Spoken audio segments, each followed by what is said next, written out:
Traduzido e legendado por Consciência Patriótica. La primera pregunta con la que quiero arrancar, no me tienen que levantar la mano, pero respóndanselo ustedes y también a los periodistas que están en la sala de periodismo viendo esta conferencia. ¿Cuántos de ustedes aquí saben lo que es el Foro de Sao Paulo? No tienen que levantarme la mano, pero respóndanselo ustedes. Gustavo nos acaba de enseñar muchos de los síntomas de lo que ocurrió en Venezuela. Ahora yo les voy a explicar de dónde viene esto, porque no surgen estas cosas por casualidad, ¿sí? No es de que de la nada está pasando todo esto.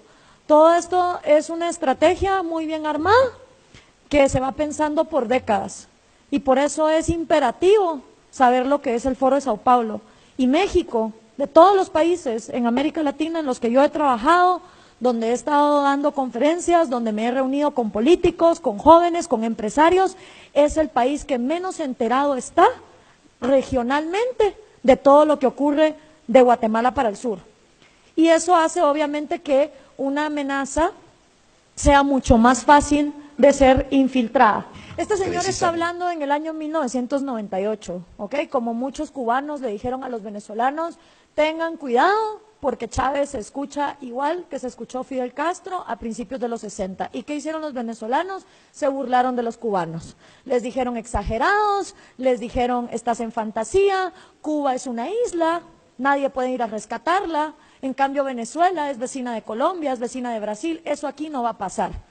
Y créanme que creo que hoy por hoy está mejor vivir en Cuba, que no es que sea un paraíso, a estar en Caracas. Entonces, nadie aprende en pellejo ajeno, ¿sí? Si podemos regresar a la infografía que yo tenía antes. Si todos aprendiéramos en pellejo ajeno, los chinos, antes de seguir a Mao, hubieran aprendido de la miseria que estaban viviendo los rusos en los gulags. Si todos aprendiéramos en pellejo ajeno, los vietnamitas hubieran aprendido de los chinos y de los soviéticos. Si todos aprendiéramos en pellejo ajeno, los cubanos hubieran aprendido de los soviéticos, de los chinos y de los vietnamitas. Si los venezolanos hubieran aprendido en pellejo ajeno, hubieran aprendido de los cubanos, etcétera, etcétera. Entonces nunca nos creemos el cuento. Eso aquí no va a pasar. Y para uno no quedar como un paranoico, que lo que está es montando una teoría de conspiración, vamos a hablar con hechos y con realidades. Pero el populismo que actualmente estamos viviendo en América Latina sí tiene una fecha de nacimiento, y es el Foro de Sao Paulo en 1990. ¿Por qué? Porque en el momento en que Fidel Castro es exitoso y trae el comunismo por primera vez a América Latina en 1959, el resto de países latinoamericanos lo que hicieron fue un copy-paste de guerrillas marxistas. Guerrillas en Guatemala, en El Salvador, en Nicaragua, el APRA en Perú, en Uruguay, donde participó Mujica, guerrillas en Argentina y por supuesto la guerrilla más multimillonaria de todas, las FARC en Colombia. Todas estas guerrillas marxistas no se dieron por casualidad, venían financiadas por la Unión Soviética con el entrenamiento cubano. Pero pasa algo en 1990, resulta que se cae el muro de Berlín y la Unión Soviética se desploma y ya no hay mama soviet que pague dinero para las Kalashnikov, para los bombazos, para los secuestros, para todo lo que requiere un armamento guerrillero y enfrentarse contra el gobierno. Fidel Castro se empezó a dar cuenta que la Unión Soviética estaba colapsando desde 1987 y empieza entonces a ver cuál va a ser la estrategia para postergarse en el poder, porque Cuba es una isla que necesita recursos que vengan de afuera. Y si no iba a estar la Unión Soviética, ¿cómo iba a sobrevivir Castro en el poder? Entonces, busca a un joven marxista, sindicalista, apuesto, carismático, súper querido, de una de las naciones más millonarias de América Latina, Lula da Silva, en Brasil. Y le dice, oye Lula, aquí va a haber un problema, porque la Unión Soviética va a colapsar. ¿Cómo vamos a hacer para seguir llegando al poder?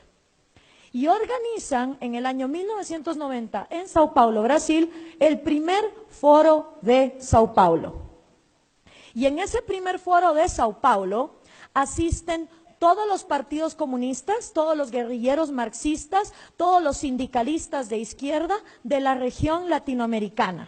¿Qué significaba esto? Que si tú eras comunista, en lugar de agarrar un fusil e irte a la montaña, podías formar tu partido, presentarte a elecciones y que la gente te votara.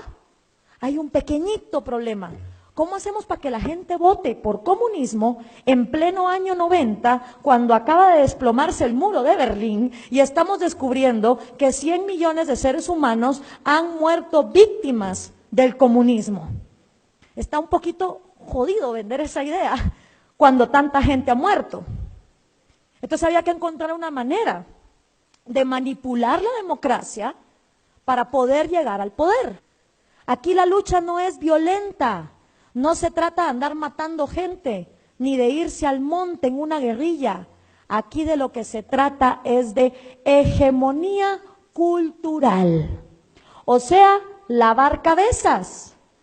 Lo que tienen que hacer los comunistas es lavar cerebros. ¿Lavarlos dónde? En el cine, en el teatro, en la música, en la escuela, en la iglesia, en la casa, en la familia, en las conversaciones, en las tertulias, en los clubes de lectura, en lo que se lee. Y esa hegemonía cultural gramsciana es la que agarra el Foro de Sao Paulo en 1990 para manipular la democracia.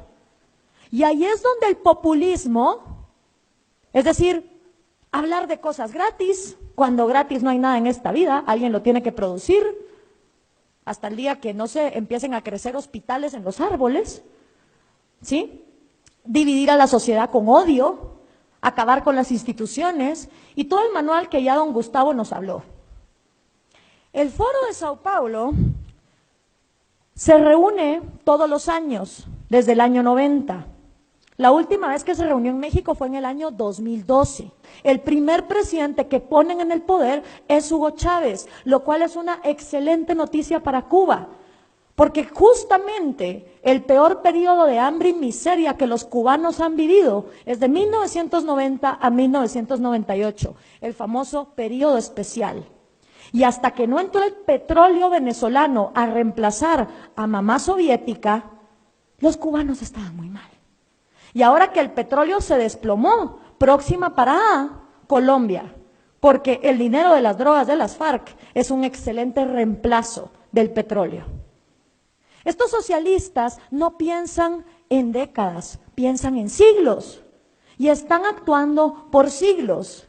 Entonces, si uno no comprende la magnitud regional de cómo está esta gente organizada, no la van a poder combatir. ¿Quiénes acudieron? De Cuba el Partido Comunista, de Colombia las FARC, de Nicaragua obviamente el Frente Sandinista, de Guatemala la URNG, de El Salvador el FMLN y de México, oh sorpresa, el PRD. Y ese es un gran reto para ustedes, porque a partir del año 2015, Morena también es miembro del Foro de Sao Paulo, pero el PRD es miembro del Foro de Sao Paulo desde que López Obrador estaba en el PRD. Yo en su lugar no sé qué haría, pues. No, se lo digo de verdad, porque si un partido hoy por hoy es miembro del Foro de Sao Paulo, lo que le está diciendo al mundo es: el socialismo del siglo XXI es la vía. La dictadura venezolana es lo que hay que emular. Vamos para allá. Un partido que hoy sea miembro de este foro está dándole aplausos y espaldarazos al genocidio que está ocurriendo en Venezuela.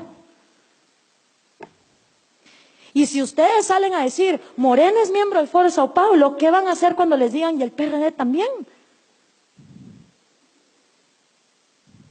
Por eso es importante entender si vamos a ser congruentes, como se dijo aquí antes, y si no van a llevar el populismo destructivo al poder. Traduzido e legendado por Consciência Patriótica.